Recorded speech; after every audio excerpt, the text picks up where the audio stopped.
Hola a todos, bienvenidos a otra inmersión profunda con nosotros. Hola. Hoy vamos a hablar de un tema que puede ser un poquito complicado, ¿no? El alcoholismo. Sí, Y bueno, tú nos has traído algunas fuentes que contrastan dos puntos de vista, ¿no? Por un lado, el psicoanálisis y por otro lado, una perspectiva multifactorial. así es. Y bueno, nuestra misión hoy es, pues, ayudarte a ti que nos escuchas a entender estas diferentes perspectivas. Por supuesto. Y sobre todo a entender qué es lo que nos dice la ciencia hoy sobre el alcoholismo. Me parece perfecto. Entonces, pues me gustaría empezar hablando de ese blog que compartiste de MT Cherunillescas, que resume una presentación sobre alcoholismo, Sí. desde un punto de vista psicoanalítico, ¿verdad? Exactamente. Resumen la charla que dio Ana María Mendoza Rivera de la ONF. Ah, Y básicamente ella destaca 3 puntos clave. a ver, Primero, que el alcoholismo afecta a todos los aspectos de la vida de una persona. ok. Segundo, que sus raíces emocionales podrían estar en la infancia temprana, específicamente en la etapa oral. Es interesante. Y tercero, que para tratar el alcoholismo hay que abordar esas raíces emocionales. Claro, ella lo plantea desde una perspectiva psicoanalítica, Exacto. lo cual me lleva a preguntarme qué tan válido es eso, Mm. a la luz de lo que sabemos hoy, ¿no?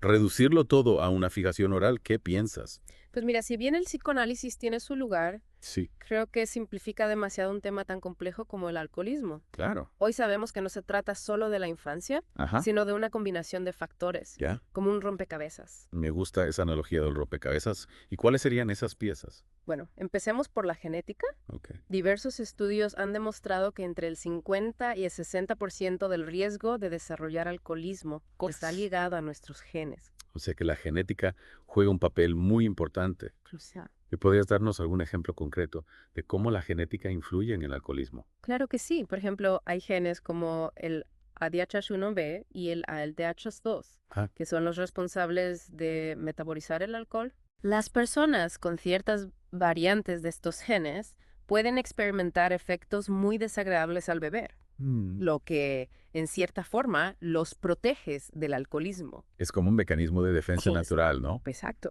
Pero si los genes son tan importantes, Sí. eso significa que el ambiente no importa. No, para nada. Ok.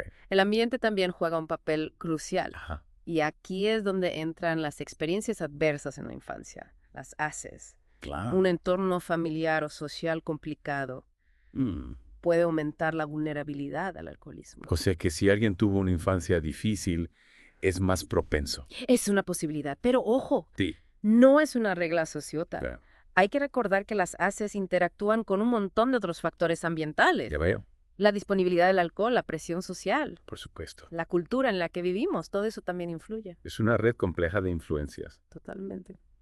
Y hablando de influencias, ¿qué papel juega el cerebro en todo esto? Bueno, en el blog mencionan el sistema de recompensa del cerebro. Sí, ¿podrías explicarnos un poco más sobre eso? Claro, el alcohol afecta directamente a ese sistema, Ajá. particularmente la dopamina, que es un neurotransmisor relacionado con el placer. Al beber alcohol se libera dopamina y eso nos hace sentir bien. Ya. Y ahí está el problema, ¿no? Ya. Que nos enganchamos a esa sensación de placer Exacto. y el cerebro nos pide más y más. Se crea un ciclo de refuerzo, donde Exacto. buscamos esa sensación placentera una y otra vez. Claro. Y eso puede llevar al desarrollo del alcoholismo. O sea que no se trata solo de querer beber, sino de que hay cambios a nivel cerebral. Así es. Entonces tenemos la genética, el ambiente y el cerebro, Sí. todos jugando un papel importante. El cóctel, digamos. Volviendo a la visión psicoanalítica, me preocupa eso de culpar a las familias por el alcoholismo de alguien, especialmente a las madres. ¿No te parece una narrativa anticuada Completamente de acuerdo. y hasta dañina? Sí, es una simplificación excesiva Claro. y además muy injusta. Es como si dijéramos que la persona no tiene voluntad propia. Que está condenada por su pasado. Y lo más importante, sí, ignora la responsabilidad social que todos tenemos. Claro, el acceso al alcohol, Las normas culturales, la presión social, todo eso influye. por supuesto. Si bien las experiencias de la infancia pueden ser un factor, Sí, no son el único ni determinante. correcto. El blog también menciona la hipótesis de la automedicación. Ah, ¿Podrías explicarnos eso? claro, esta hipótesis plantea que algunas personas usan el alcohol para aliviar el malestar emocional, Ya. como la ansiedad, la depresión. Es como si intentaran automedicarse. Exactamente. Pero, ¿no crees que esa idea es un poco reduccionista? En parte sí, No todos los que beben tienen problemas emocionales. claro. Y viceversa. Tienes razón. Si bien la automedicación puede ser un factor para algunas personas, Sí. no es la única explicación. Entonces, ¿cómo podemos integrar todas estas piezas del rompecabezas? Buena pregunta. El psicoanálisis y la investigación científica pueden coexistir en la comprensión del alcoholismo. Por supuesto que sí. ¿Cómo? Lo ideal es tener una visión integral que considere todos sus factores involucrados. Ajá. De hecho, hay tratamientos muy efectivos, como la terapia cognitivo-conductual, que se basan en la evidencia científica. ¿Y en qué consiste la terapia cognitivo-conductual?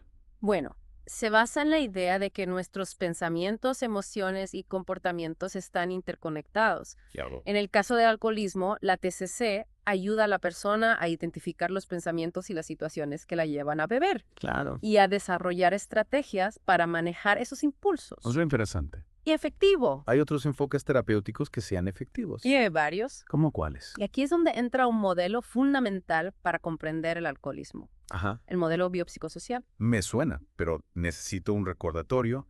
¿En qué consiste?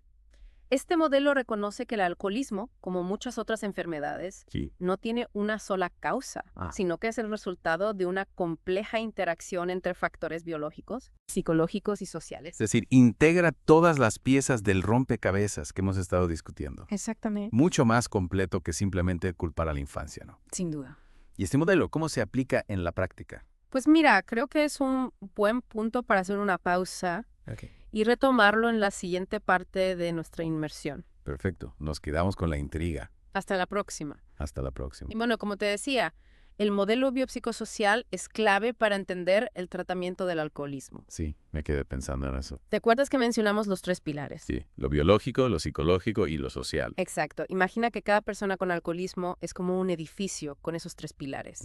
Interesante. Si uno falla, el edificio se tambalea. Ya veo. Entonces, ¿cómo se traduce eso en un plan de tratamiento?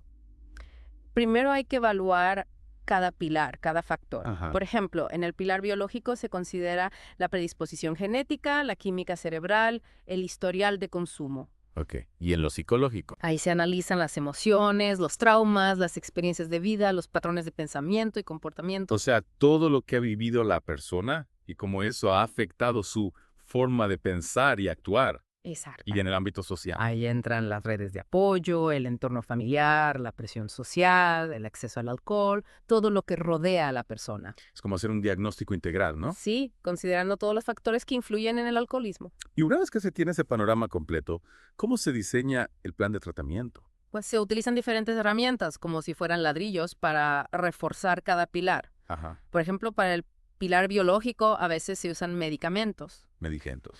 Sí, para ayudar a controlar los antojos y los síntomas de abstinencia. ¿Y hay algún medicamento específico para el alcoholismo? Sí, hay varios. Uno de ellos es el naltrexona. Naltrexona. Bloquea los receptores de dopamina en el cerebro, disminuyendo la sensación placentera que produce el alcohol. Ah, ya entiendo. Es como si le quitara la gracia al alcohol. Y eso ayuda a reducir el deseo de beber. Así es. También existe el acamprosato. Acamprosato. Ayuda a restablecer el equilibrio químico del cerebro alterado por el alcoholismo. Suena prometedor, pero imagino que los medicamentos no son la única solución. Claro que no, son solo una parte del tratamiento. ¿Y qué más se hace? Para el pilar psicológico, la terapia es fundamental. Hablamos de la terapia cognitivo-conductual. Sí, la TCC es muy efectiva. ¿Cómo funciona? Ayuda a las personas a identificar los pensamientos y las situaciones que las llevan a beber y a desarrollar estrategias para manejar esos impulsos. O sea que les da herramientas para controlar sus reacciones ante el alcohol. Exacto. Y hay otras terapias, además de la TCC. Sí, la terapia de grupo puede ser muy útil. ¿En qué consiste? Las personas comparten sus experiencias y se apoyan mutuamente. Eso debe ser muy valioso, sentir que no están solos. Sin duda.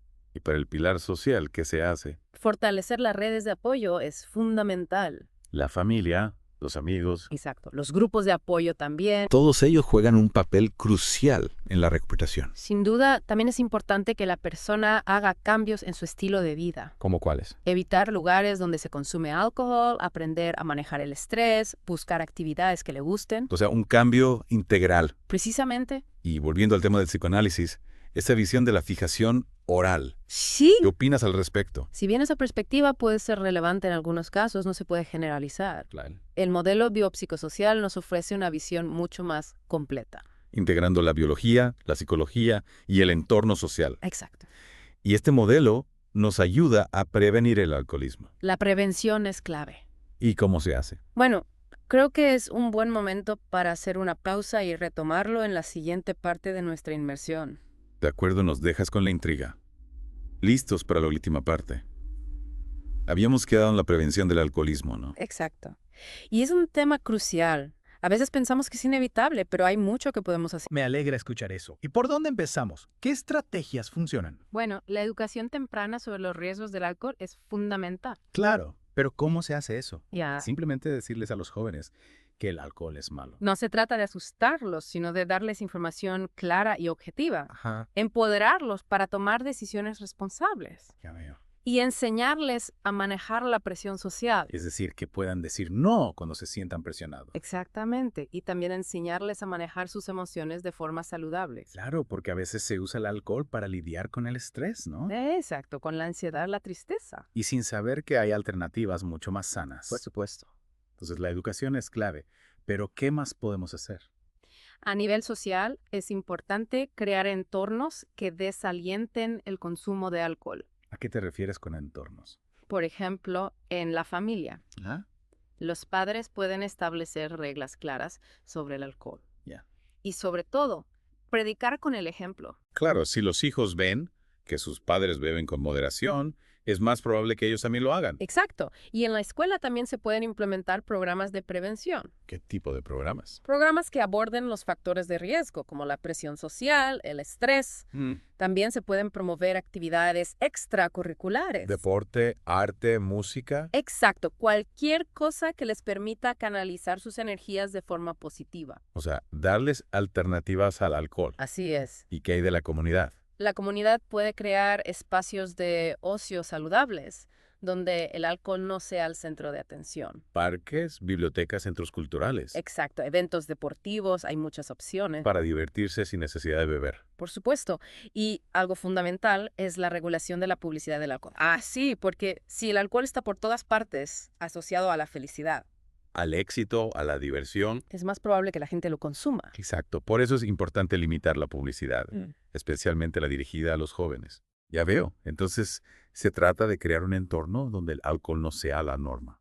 Sino la excepción. Y me parece importante que no solo las autoridades se involucren, sino que todos hagamos nuestra parte. Totalmente. ¿Qué podemos hacer en nuestra vida diaria para prevenir el alcoholismo? Informarnos sobre los riesgos del alcohol. Compartir esa información con nuestros seres queridos. Apoyar a las organizaciones que trabajan en la prevención. Exacto, abogar por políticas públicas que promuevan un consumo responsable. Y, por supuesto, tomar decisiones responsables sobre nuestro propio consumo. Si elegimos beber, hacerlo con moderación. Y en un contexto seguro. Correcto. Y si conocemos a alguien que está luchando contra el alcoholismo, ofrecerle nuestro apoyo Sin juzgarlo. y animarlo a buscar ayuda profesional. La recuperación es posible. Por supuesto. Bueno, creo que este es un buen punto para cerrar nuestra inmersión en el alcoholismo. Me parece bien. Hemos aprendido que es un problema complejo, Con muchos factores involucrados. pero también que hay esperanza. Sin duda. La ciencia nos ha dado herramientas para entender mejor el alcoholismo. Para tratarlo y para prevenirlo. Y lo más importante, que todos podemos hacer nuestra parte. Yes. Muchas gracias por compartir tu conocimiento con nosotros. El placer ha sido mío. Ha sido una conversación muy esclarecedora. Me alegra escuchar eso. Y con este mensaje de esperanza, nos despedimos. Hasta la próxima. Hasta la próxima. Y que la información sea nuestra mejor aliada para una vida más plena y saludable.